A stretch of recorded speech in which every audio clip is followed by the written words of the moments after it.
It takes a bumpy ride through the Aberdares National Park in central Kenya to get here, the iconic treetops.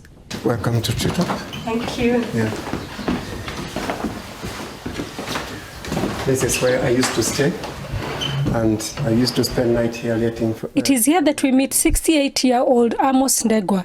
Ndegwa worked here as a tour guide and a naturalist for more than 30 years. When she came here as a princess, and then she cried at a small tree hut, and while she was watching animals at the small tree hut, her father, King George VI, died in England. So she cried being a princess and came down the following morning knowing she would be the next queen. The tragic news reached Princess Elizabeth and her husband while in Kenya, and the new queen left immediately for London. His grandfather was among those who helped build the original treetops, while his father was a chef and cooked for the queen when she first visited Kenya in 1952, then as a newlywed princess. She was 26 years old. I heard those stories because my grandfather, who built treetop in 1932, was giving my mother those stories. And also my father was also the cook, was employed in house by 1926, where also he had an opportunity of cooking to Queen Elizabeth when she came for the first time. They were saying that she is very jovial, very playful. They were asking what type of food is this, very sweet.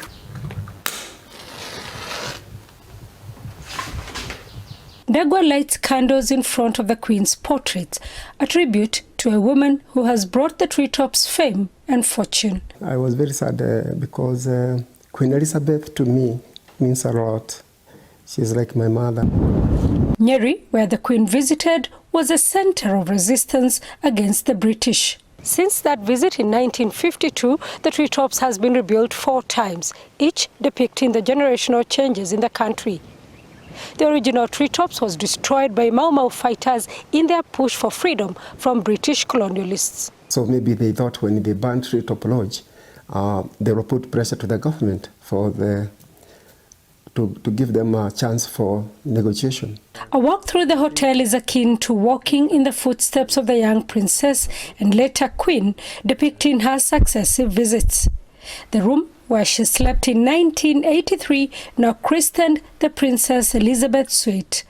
The original treetops was actually not a hotel, but a hunting dais. From atop a fig tree that made the then Treetops Hotel, the young princess watched animals at the watering hole. She then retreated to her room a few steps downstairs. And when she emerged the following morning, she was no longer princess, but Queen Elizabeth II.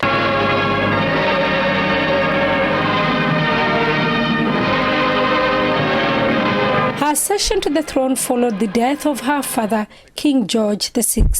When Ndegwa mourns the death of the Queen, it is not lost on him that the atrocities committed by the British against his people, and the different reactions and feelings following the death of the British monarch. This new generation, they accept Queen. Treetops has previously been of great interest to tourists and those with an interest on the British monarchy.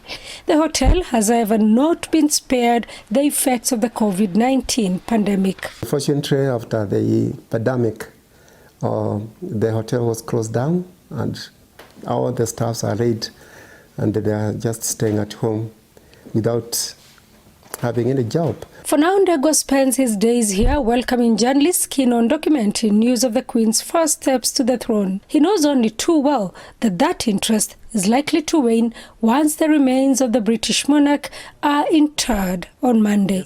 Sarah Kimani, SABC News, Kenya.